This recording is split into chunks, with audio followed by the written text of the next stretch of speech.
मंत्र और साधना का मार्ग। प्रिय श्रोताओं, हृदय सूत्र में आगे कहा गया, यानी तीनों काल के समस्त बुद्धगण प्रज्ञापारमिता पर आश्रित होकर अनुत्तर समयक संबोधि प्राप्त करते हैं। तीनों काल के समस्त बुद्ध, त्रिकला तीन काल भूत वर्तमान भविष्य, और साथ में 10 दिशाएं पूर्व पश्चिम उत्तर दक्षिण और 4 विकर्ण दिशाएं और ऊपर नीचे कुल 10 दिशाएं और 3 काल यानी समस्त समय और समस्त स्थान, इसमें सब कुछ समा जाता है। क्या बुद्ध अनेक हैं? हाँ, महायान बौद्ध धर्म मानता है बुद्ध वास्तव में अनगिनत हैं, जो समस्त ब्रह्मांड के हर कोने में हैं।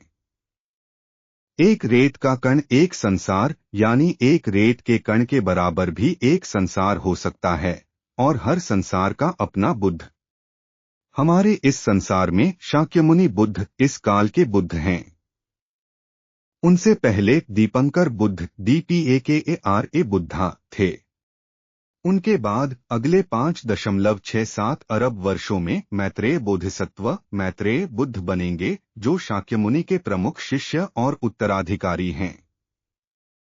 तो तीनों काल के समस्त बुद्ध बिना किसी अपवाद के, बिना किसी छोटे बड़े भेद के सभी अनुत्तर समयक संबोधि। यह भी हमारे भारत का संस्कृत शब्द है, अनुत्तर SAMYKSABODHI। पूर्ण अर्थ सर्वोच्च समान समयक जागरण। अनुत्तर उससे ऊंचा कुछ नहीं, सर्वोच्च। समयक सम समान संतुलित पक्षपात रहित सभी के प्रति समान करुणा। संबोधि संपूर्ण जागरण ओमनिसियंस। केवल बुद्ध ही इस अवस्था को प्राप्त करते हैं। बुद्ध की दृष्टि में समस्त ब्रह्मांड की हर घटना का भूतवर्तमान भविष्य सब स्पष्ट और विस्तृत।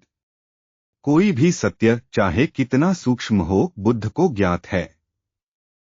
उनकी प्रज्ञा समय और स्थान दोनों से परे है। यह वाक्य हमें बताता है तीनों काल के सभी बुद्धों ने बिना किसी अपवाद के केवल प्रज्ञापारमिता यानी शून्यता की गहरी साधना से ही यह सर्वोच्च बोधि प्राप्त की। कोई शॉर्टकट नहीं, कोई अपवाद नहीं। 4 प्रशस्तियां। हृदय सूत्र कहता है, मंत्रा। यह सुनकर कुछ लोग सोचते हैं, क्या यह अंधविश्वास है? नहीं। हमारे भारत की संस्कृत परंपरा में को धारणी DHRA कहते हैं। इसका अर्थ है सत्यवचन या धारण करने वाला। सत्यवचन यानी जो बुद्ध या बोधिसत्व ने दीर्घकाल की साधना से जो अनुभव सत्य अर्जित किया, उसे अत्यंत संक्षिप्त रूप में प्रकट किया, यह मंत्र है। यह कोई जादू टोना नहीं, बल्कि साधना अनुभव का सार है। धारण करने वाला यानी यह मंत्र उस बड़े ग्रंथ की समस्त शिक्षाओं का सार निचोड़ है। जैसे किसी विशाल ग्रंथ का सार एक सूत्र में। बौद्ध धर्म की हर महत्वपूर्ण सूत्र के अंत में एक मंत्र होता है, क्योंकि वह सूत्र के केंद्रीय सत्य का उच्चतम संग्रह है। और ध्यान दें, बौद्ध धर्म के सभी मंत्र संस्कृत में हैं, हमारी भारतीय भाषा में। यह बौद्ध धर्म की भारतीय जड़ों का प्रमाण है। अब 4 प्रशस्तियां। पहली, यह अत्यंत अद्भुत प्रभाव वाला मंत्र है। दूसरी, यह मंत्र सूर्य प्रकाश की तरह समस्त अंधकार को दूर करता है। यह समस्त प्रज्ञा को जागृत करता है, सभी घटनाओं का सत्य प्रकट करता है। तीसरी, यहां अनेक लोग गलती से समझते हैं यह मंत्र सब मंत्रों से श्रेष्ठ है, यह सही नहीं। भगवान बुद्ध ने कहा सभी धर्म समान हैं का सही अर्थ यह मंत्र जपने से सर्वोच्च प्रज्ञा प्राप्त होती है, मंत्र स्वयं दूसरों से ऊंचा नहीं। चौथी, इसका भी सही अर्थ यह मंत्र जपने वाले को बुद्धत्व सर्वोच्च प्रज्ञा प्राप्त होती है। अन्य मंत्र इसकी बराबरी नहीं कर सकते, यह अर्थ भी गलत होगा। ये चारों प्रशस्तियां बताती हैं यह मंत्र हमें क्या दे सकता है। मंत्र का श्रेष्ठत्व नहीं, मंत्र का फल। समस्त दुखों का नाश। क्या केवल मंत्र जपने से सब दुख दूर हो जाएंगे? क्या गरीब आदमी अमीर हो जाएगा? सीधे भौतिक फल की अपेक्षा नहीं रखनी चाहिए। हृदय सूत्र में का प्रथम अर्थ है, हमारे मन के दुख, विचारों के दुख, मनोवैज्ञानिक कष्ट दूर होते हैं। क्यों? क्योंकि समस्त घटनाएं मन से बनती हैं। जो हमें दुखी करता है वह हमारा मन है, परिस्थिति नहीं।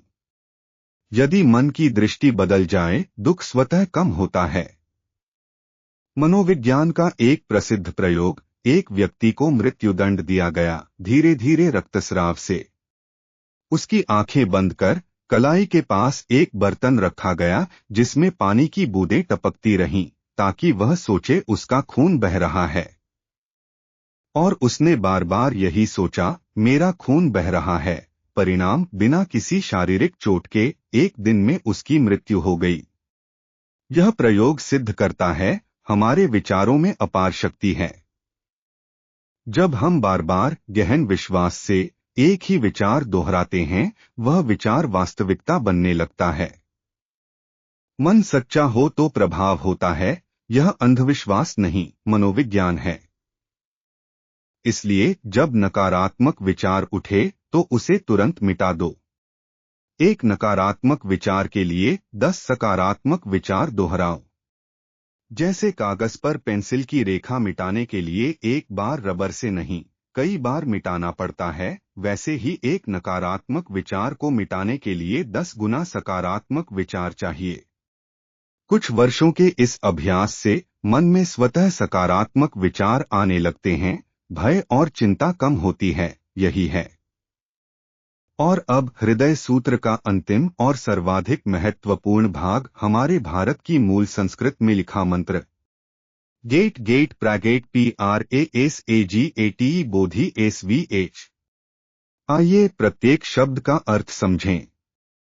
गेट जाओ, आगे बढ़ो, पार जाओ, यह एक आह्वान है, एक पुकार है समस्त प्राणियों को आगे बढ़ने की। गेट गेट जाओ, जाओ, यही पुकार बार बार, पुनः पुनः।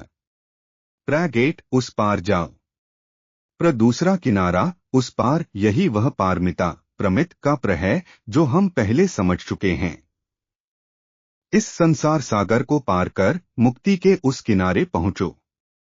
PRASAGATE, सभी प्राणियों को साथ लेकर उस पार जाओ। सभी, समस्त, बोधिसत्व केवल अकेले नहीं जाता, वह समस्त संसार को साथ ले जाता है। यही महायान का सार है, बोधिसत्व की करुणा। बोधि, जागरण, प्रज्ञा, ज्ञान। SVH, हमारी प्राचीन भारतीय परंपरा में यह एक मंगलकारी शब्द है, पूर्णता हो, सफलता हो, कल्याण हो, ऐसा ही हो। तो इस पूरे मंत्र का सार, जाओ, जाओ, उस पार जाओ, सभी प्राणियों को साथ लेकर उस पार जाओ। जागरण हो, पूर्णता हो, यही है पूरे हृदय सूत्र की आत्मा, इसका अंतिम संदेश। व्यक्तिगत मुक्ति नहीं, समस्त प्राणियों को साथ लेकर प्रज्ञा के उस पार जाना। यह मंत्र भारत से निकला, हिमालय पार कर चीन पहुंचा और हजारों वर्षों तक अनगिनत हृदयों में गूंजता रहा। और आज इस प्रसारण के माध्यम से यह अपनी मूल भाषा में, अपनी जन्मभूमि पर वापस आया है। अंत में वास्तविक साधना कैसे करें? संपूर्ण हृदय सूत्र की व्याख्या पूरी हुई। अब प्रश्न, मैं व्यावहारिक रूप से क्या करूं? सबसे पहले, वास्तविक बौद्ध साधना के लिए किसी योग्य गुरु का मार्गदर्शन आवश्यक है। यह प्राचीन परंपरा है, गुरु शिष्य को एक एक वाक्य सिखाते हैं। इसे ग्रंथ पारायण कहते हैं। किंतु यहाँ एक सरल प्रारंभिक विधि बताई जाती है जो कोई भी कर सकता है। स्थिर बैठकर श्वास ध्यान। किसी शांत स्थान पर बैठें। रीढ़ सीधी रखें। आंखें बंद करें। अपना संपूर्ण ध्यान श्वास पर केंद्रित करें। श्वास अंदर आती है, बाहर जाती है। बस इतना। मन भटकेगा, यह स्वाभाविक है। विचार आएंगे, काम की, परिवार की, अनेक बातों की। इसे विक्षेप कहते हैं।